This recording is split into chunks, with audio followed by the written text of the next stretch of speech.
Assalamualaikum warahmatullahi wabarakatuh. Puji syukur kepada Allah Subhanahu wa Ta'ala yang telah memberikan nikmat dan juga kesehatan sehingga kita dapat berkumpul bersama dalam proses pembelajaran online pada mata kuliah Kewirausahaan 1 yang diampu oleh Bapak Dr. Iswadi MPD. Pada kesempatan kali ini, sebelumnya saya ucapkan terima kasih kepada yang terhormat Bapak Dr. Iswadi MPD dan semua sahabat-sahabat dan teman-teman yang mengikuti mata kuliah Kewirausahaan 1. Adapun topik yang akan kami bahas pada kesempatan kali ini adalah tahapan penyusunan model, bisnis, dan inovasinya. Perkenalkan, saya Zahira Indah Lestari yang akan bertugas sebagai moderator pada hari ini. Saya akan membimbing jalannya diskusi ini. Adapun anggota kelompok saya yang beranggotakan Jeremy Badardo Siragi dan Muhammad Naufal Hamdani. Sedangkan rangkaian acara yang akan kita lewati adalah yang pertama, sesi pembukaan, kedua, sesi penyampaian dan penyajian materi, ketiga, sesi tanya jawab, dan yang terakhir, penutup. Baik teman-teman, langsung saja kita mulai ke sesi yang pertama adalah pembukaan. Marilah kita mengucapkan bismillah bersama-sama. Selanjutnya adalah penyampaian dan penyajian materi yang saya persilakan untuk membacakannya, yaitu teman saya Jeremy. Baik, di sini saya akan menjelaskan tentang model bisnis. Apa itu model bisnis? Model bisnis adalah sebuah model dasar yang menjelaskan bagaimana sebuah bisnis dapat menghasilkan keuntungan. Selanjutnya, tahapan penyusunan model bisnis terbagi menjadi 6. Yang pertama itu tentukan target market. Artinya, kita perlu menentukan target pasar kita, jangan terlalu luas dan jangan terlalu kecil. Cobalah untuk menentukan target pasar hingga 2-3 karakteristik saja. Dan jangan lupa juga untuk menganalisis apa yang kurang dari pelanggan yang membutuhkan jasa dan solusi yang dapat kita tawarkan dalam bentuk jasa apa yang bisa kita tawarkan. Yang kedua, pahami proses bisnis. Tentunya kita sebagai pebisnis perlu memahami setiap aktivitas yang dibutuhkan oleh bisnis kita agar dapat berjalan dan berkembang.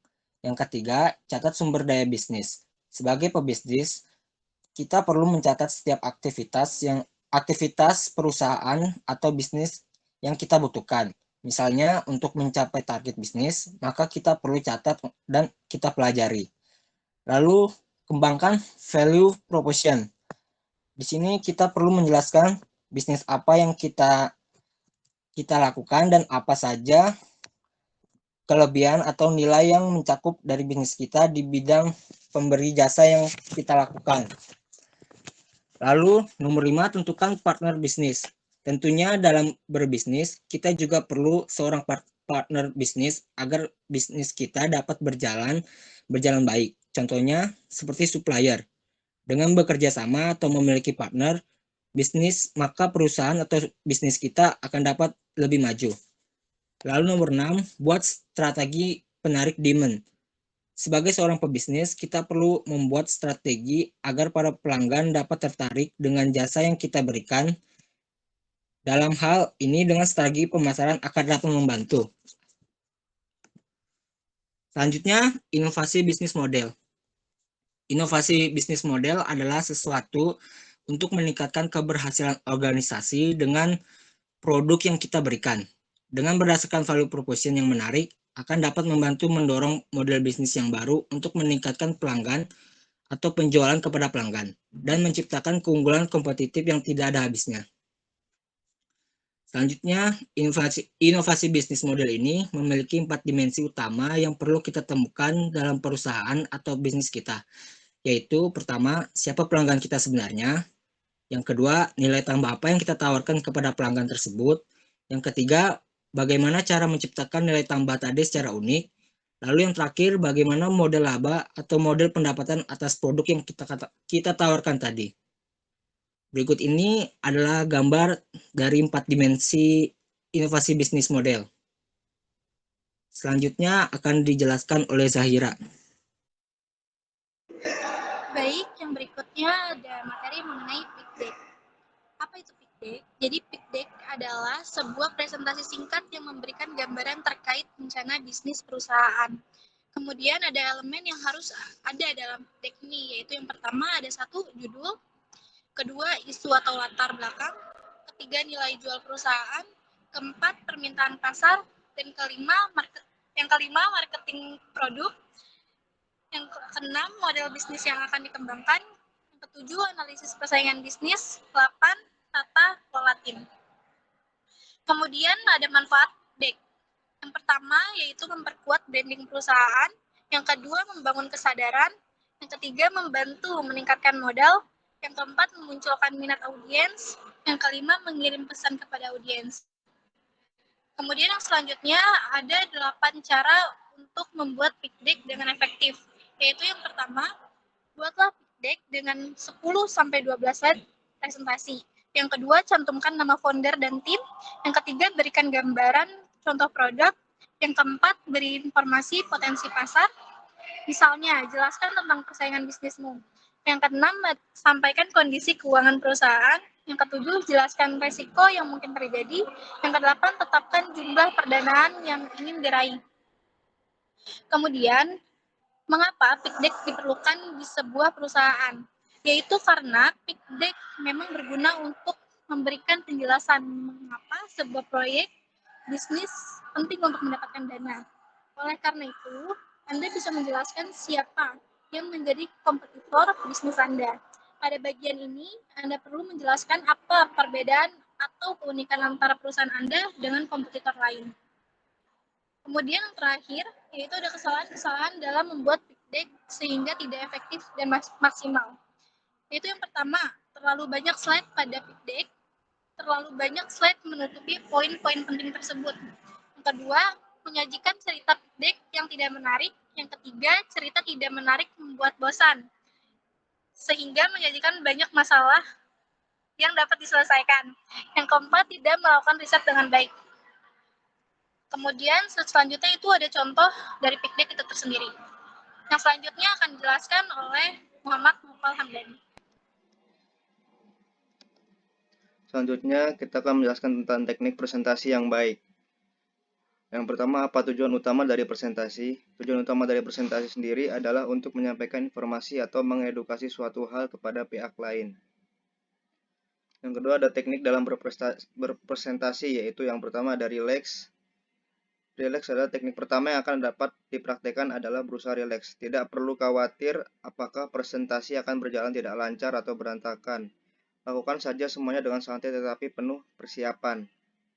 Yang kedua, ada kenali audiens.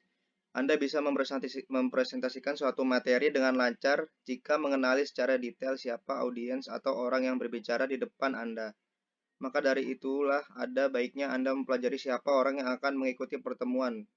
Kemudian, gunakan bahasa yang mudah dipahami dan sering digunakan audiens. Hindari penggunaan bahasa yang terlalu teknis dan kurang dimengerti audiens. Sebab, inti pesan tidak akan tersampaikan dengan benar jika audiens tidak bisa memahami apa yang Anda katakan. Yang ketiga, ada fokus kepada inti pesan. Anda bisa saja membahas banyak hal di depan banyak orang sampai pembahasan melebar kemana-mana. Hal ini akan mengganggu tujuan utama dari presentasi, yaitu menginformasikan pesan dengan benar dan tepat. Persiapkan catatan kecil yang berisi inti pesan yang Anda sampaikan. Catatan kecil ini dapat Anda gunakan sebagai panduan ketika presentasi. Yang keempat, ada singkat dan padat.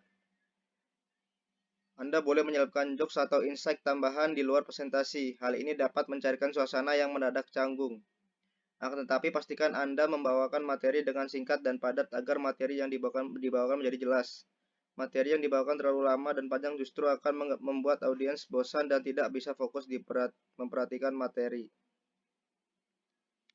Yang kelima, ada gunakan teori 10, 20, 30. Teori 10, 20, dan 30 adalah sebuah panduan untuk menyusun slide presentasi yang menarik dan nyaman.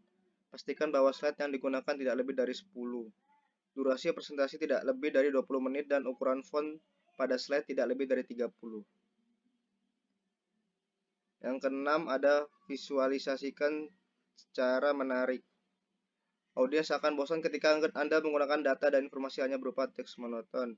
Visualisasikan data dan informasi menggunakan gambar dan infografis yang menarik. Jangan lupakan pilih warna yang pas tetapi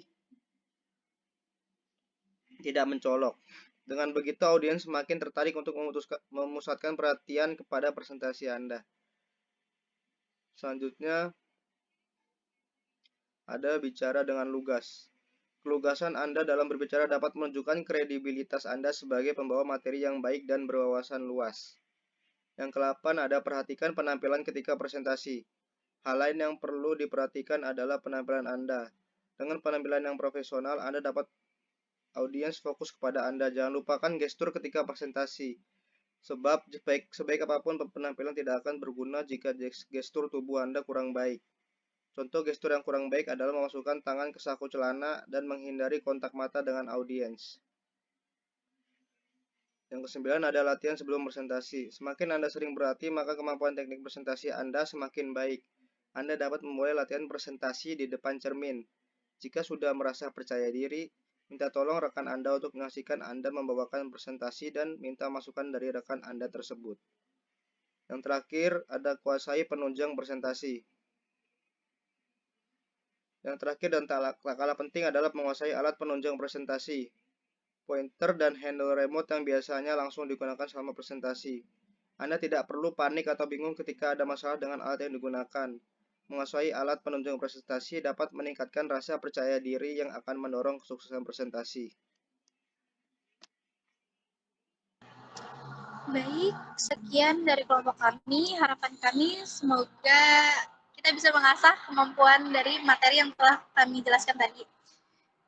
Terima kasih teman-teman atas atensinya. Kurang lebih mohon maaf. Wassalamualaikum warahmatullahi wabarakatuh.